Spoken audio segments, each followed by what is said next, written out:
प्रिय विद्यार्थियों, भूगोल व्याख्यानमाला की श्रृंखला में आपका स्वागत है।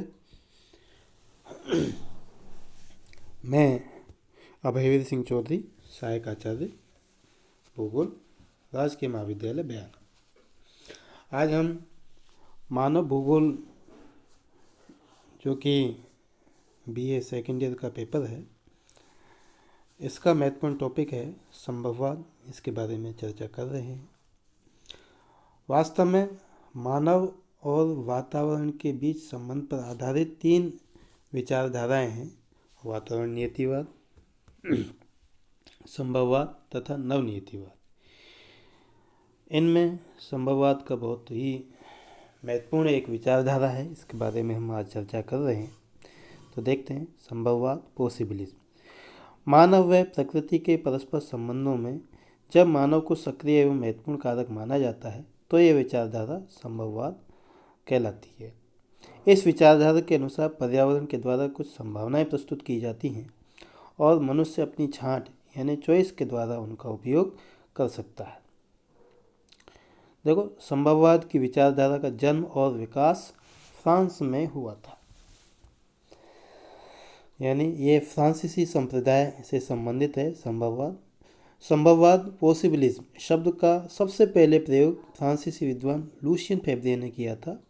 इन्होंने अपनी पुस्तक इतिहास की भौगोलिक भूमिका, जोग्राफिकल इंट्रोडक्शन टू हिस्ट्री, 1922 में इसका सबसे पहले प्रयोग किया था। बहुत ही इम्पोर्टेंट ये क्वेश्चन होता है ऑब्जेक्टिव व्यू से कि संभववाद शब्द का सबसे पहले प्रयोग किसने किया? तो फ्रांसीसी विद्वान लूसियन फेब्रे ने। किस पुस्तक में किया? इतिहास की भौगोलिक भूमिका में। संभववाद को स्पष्ट करते हुए फेब्रे लिखते हैं कि कहीं भी अनिवार्यताएं नहीं हैं, बल्कि सर्वत्र संभावनाएं हैं और मनुष्य इन संभावनाओं का स्वामी है। There is no necessities but everywhere possibilities. तो ये संभववाद शब्द का सबसे पहले प्रयोग किया था लूसियन फेब्रे ने। अब देखो, संभववाद का प्रतिपादक जो है फ्रांसीसी विद्वान विडाल डी लाब्लास को माना जाता है, प्रतिपादक। इन्होंने मानव पर्यावरण संबंधों की व्याख्या में ब्लास ने मनुष्य को प्रधान माना है। ब्लास लिखते हैं कि प्रकृति एक सलाहकार से अधिक नहीं है। Nature is never more than an adviser. प्रकृति की भूमिका एक सलाहकार से अधिक नहीं है, यानी कि मानव और प्रकृति के संबंधों में प्रकृति केवल एक सलाहकार है। मनुष्य अपनी छांट चॉइस के द्वारा ही जो है उन संभावनाओं का उपयोग करता है।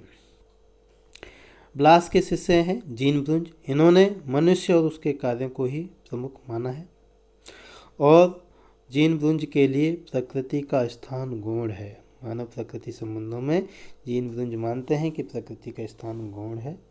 उसके अनुसार मनुष्य, जीन ब्रुंज क्या लिखते हैं कि मनुष्य एक निष्क्रिय प्राणी नहीं है ना। Human is not a passive agent. मनुष्य एक निष्क्रिय प्राणी नहीं है, बल्कि वह एक क्रियाशील शक्ति है जो पर्यावरण को परिवर्तित करने में सतत प्रयत्नशील रहती है। जीन ब्रुंज आगे लिखते हैं कि प्रकृति आदेशात्मक नहीं है, वह अनुमति बोधक है। प्रकृति आदेशात्मक नहीं है, वह अनुमति बोधक है। Nature is not mandatory but permissive. तो हमने देखा कि ये प्रमुख फ्रांसीसी विद्वान हैं जिन्होंने संभववाद के समर्थन में अपने जो भिन्न भिन्न कोटेशंस दिए हैं। ये कोटेशंस बहुत महत्वपूर्ण होते हैं परीक्षा की दृष्टि से। ये ऑब्जेक्टिव व्यू से भी बहुत महत्वपूर्ण होते हैं और ये NTA के द्वारा आयोजित नेट की जो परीक्षा होती है उसमें भी ये बहुत ही महत्वपूर्ण होते हैं। इनकी बुक्स, इनके कोटेशंस बहुत महत्वपूर्ण होते हैं। आगे देखते हैं। प्रसिद्ध फ्रांसीसी विद्वान अल्बर्ट डिमांजिया, जिनकी प्रसिद्ध पुस्तक है पिकार्डी, इसमें संभववादी विचारों का समर्थन किया है। इन्होंने मानव शक्ति को सर्वोपरि मानते हुए बताया कि मानव द्वारा वातावरण के परिवर्तन महत्वपूर्ण हैं। तो ये डिमांजिया के विचार हैं। अब आगे देखते हैं। अमेरिकन भूगोलवेत्ता ईसा बोमन भी आता है कई जगह। ईसा बोमन या आइसा बोमन ने अपनी पुस्तक द पायोनियर फ्रिंज में संभववादी विचारधारा का समर्थन किया है और इसके समर्थन में ये कहते हैं कि मनुष्य दक्षिणी ध्रुव, जहाँ पर कि बहुत ही विपरीत जो है पर्यावरणीय हालात होते हैं, वहाँ पर भी अगर मनुष्य की इच्छा शक्ति है तो दक्षिणी ध्रुव पर भी नगर का निर्माण करने में समर्थ है।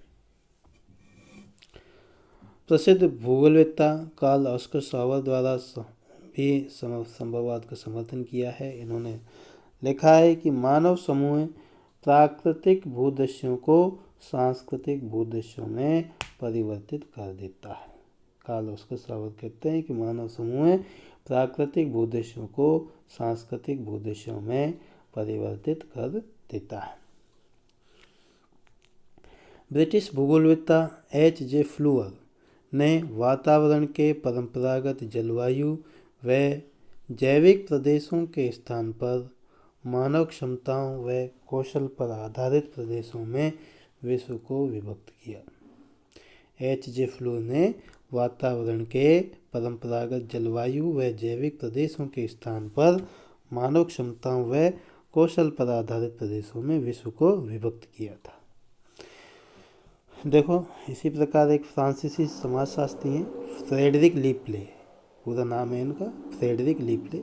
ये प्रारंभ में कट्टर निश्चयवादी थे, लेकिन इन्होंने भी बाद में संभववाद का समर्थन किया था।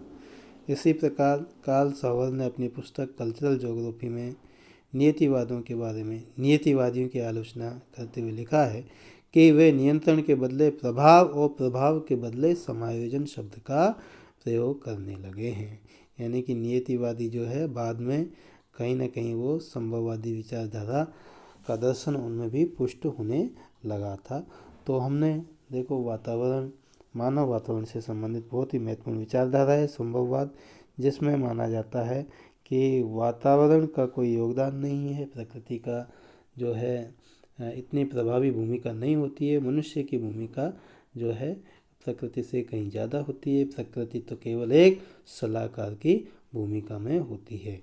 फ्रांसीसी संप्रदाय द्वारा इसका अपन जो है पर्याप्त संवर्धन किया गया इस विचारधारा का, और इन्होंने इसके समर्थन में भिन्न भिन्न तर्क दिए, जिसके बारे में हमने यहाँ पर विस्तार से चर्चा की है।